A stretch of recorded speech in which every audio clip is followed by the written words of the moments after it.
Honorable Gathoni Wamuchuomba. Thank you, Mr. Speaker. I rise to thank my sister, the Honorable Dr. Lilian Gogo, for bringing this motion. I indeed had tried to bring the motion this morning, and I wrote to the Speaker, but I was informed that she had done that before me, so she was given the precedence, and I appreciate.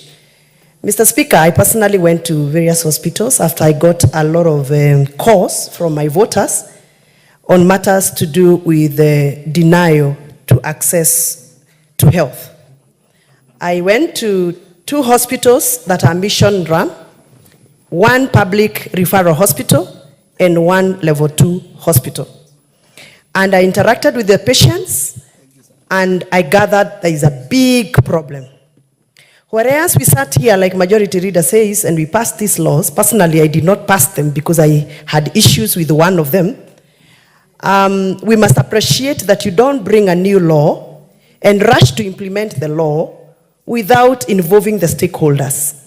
When I went to those hospitals, Mr. Speaker, one of the hospitals told me and confessed to me that they are owed over 200 million by the former NHIF. And therefore they have a problem. I mean, how do you tell me to continue treating patients under a new program and you've not sorted my previous debts? And I know this is a problem. Most hospitals, by the way, the ones that are rejecting patients, they are rejecting patients because they feel that honestly, somebody needed to come out very clearly and tell them, we are migrating. But are we migrating with your debts? Are we migrating with your problems that we have not sorted under former NHIF? So this is the problem, Mr. Speaker. And let us not come here and read numbers. I appreciate the numbers that have been read out here by Majority Leader, numbers read out by our Health Chair Committee, Dr. Robert Pukose. But numbers is not what our people are waiting for. From this debate, they are waiting to hear how are they going to be treated tomorrow in hospitals, Mr. Speaker. Mr. Speaker, when I went to one of the hospitals, I found a patient who was withdrawn from the ward, only to go and queue out for dialysis at 6 a.m. from the ward. And I visited that hospital at 4 p.m. here in Nairobi. And I found that patient in the queues waiting.